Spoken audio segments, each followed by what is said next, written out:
Malam yang sunyi, ketika bumi tertidur dalam gelapnya, langit tiba-tiba bergerak dengan rahasia besar. Allah hendak mengunjungi manusia. Di Nazaret, malaikat membawa kabar, menggentarkan hati seorang gadis sederhana. Salam engkau yang dikaruniai, sebab Allah memilih Maria memegang terang dunia.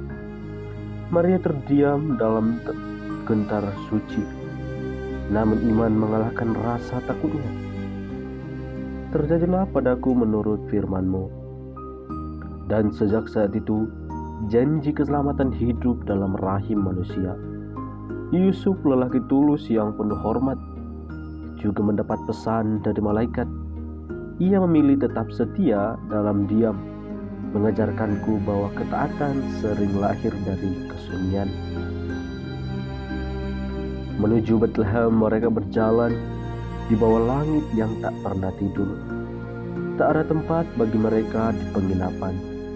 Namun Allah sudah menyediakan palungan bagi Raja Damai. Di sana, dalam kesederhanaan tak bercahaya, Yesus lahir, anak Allah yang dijanjikan. Tidak ada mahkota dunia di kepalanya, hanya sorot kemuliaan surgawi yang tersimpan oleh jerami. Para malaikat membukai tirai langit, menyanyikan kidung yang memenuhi bumi. Kemuliaan bagi Allah di tempat maha tinggi. Itulah nyanyian pertama bagi Sang Juru Selamat. Gembala-gembala menjadi saksi awal, dipanggil bukan oleh manusia, tetapi oleh surga. Mereka datang dengan hati yang tak berharga, namun pulang membawa damai yang tak ternilai. Malam itu bukan sekedar kelahiran, tetapi pernyataan kasih yang tak terukur bahwa Allah turun menjadi manusia, agar manusia dapat kembali pada Allah. Sementara itu di timur jauh, sebuah bintang menuntun para majus. Mereka meninggalkan kenyamanan demi kebenaran, karena terang selalu dicari oleh hati yang bijaksana. Di hadapan bayi itu mereka bersujud dengan emas, kemenyan, dan mur, mengakui bahwa sang anak adalah raja, imam, dan kelak korban bagi bangsa-bangsa. Herodes ingin memadamkan terang itu, namun Allah menjaga anaknya dalam lindungan. Dari sini kita belajar satu kebenaran: tidak ada kuasa dunia yang dapat menahan rencana Allah. Kelahiran Yesus adalah undangan bagi manusia untuk menerima damai yang tidak dibeli dunia.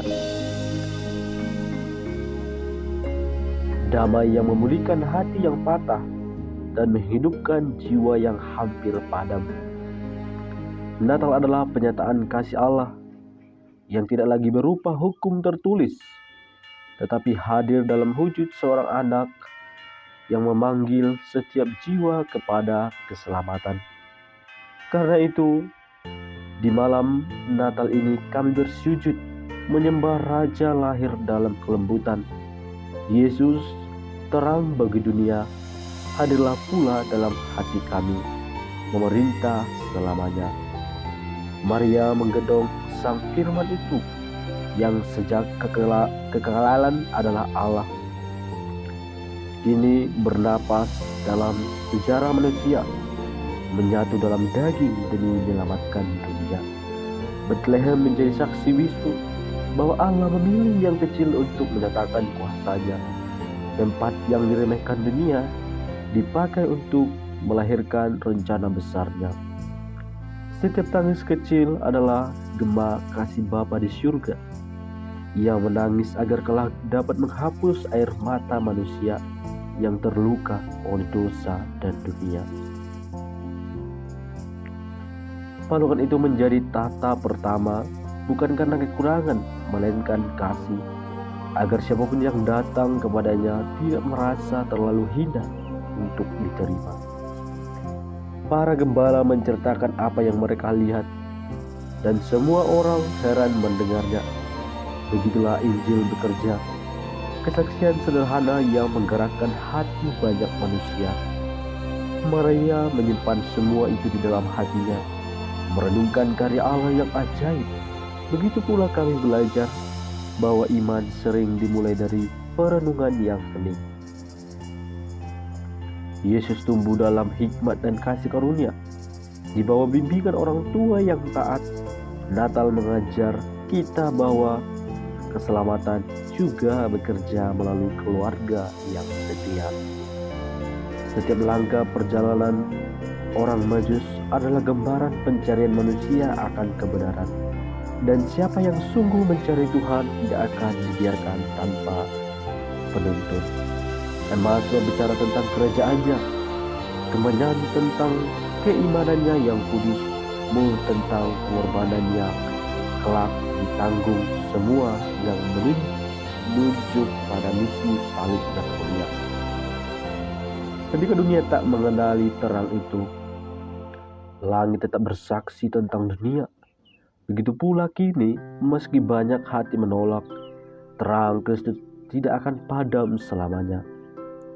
Herodes gagal, namun dunia tetap mencoba menahan karya Allah dengan kekuatan fana. Namun rencana penebusan tidak pernah gagal, sebab Allah sendiri yang menggenapinya. Kelahiran Yesus mengingatkan kami bahwa Tuhan bekerja dalam cara yang tak terduga, bukan dalam gemerlap istana, melainkan dalam sunyi dan kesederhanaan. Natal menyatakan bahwa Allah dekat, tidak jauh seperti yang sering kita pikirkan. Ia merendahkan diri, turun ke dunia agar manusia dapat merasakan pelukan kasih-Nya. Bintang di timur bukan sekadar cahaya, melainkan tanda penyertaan Allah. Demikian pula hidup kita akan dipimpinnya bila kita mau mengikuti terang-Nya. Dalam kelahiran Yesus, nubuat digenapi sejak para nabi berbicara berabad-abad lalu. Natal adalah bukti kesetaraan Tuhan yang tidak pernah mengingkari firman-Nya. Yesus lahir bukan hanya untuk dikenang, tetapi untuk diimani dan diikuti. Ia datang bukan membawa tradisi, melainkan kehidupan baru bagi yang percaya. Natal mengajak kami melihat lebih dalam bahwa kasih Allah bukan konsep, tetapi pribadi yang berjalan bersama manusia, mengangkatnya dari lembah kegelapan. Di malam kudus itu, surga menyentuh bumi, dan bumi menerima sentuhan kasih yang kekal. Kini setiap hati yang terluka dapat menjadi tempat lahirnya harapan baru. Biarlah pujian para malaikat bergema kembali dalam hidup yang dipersembahkan pada Kristus. Sebab Natal bukan hanya perayaan, melainkan komitmen untuk hidup dalam terang-Nya. Dan kini kami datang dalam penyembahan, membawa hati sebagai persembahan yang hidup. Yesus, Raja Damai yang lahir untuk kami, tinggallah dalam hidup kami selamanya. Tuhan Yesus memberkati.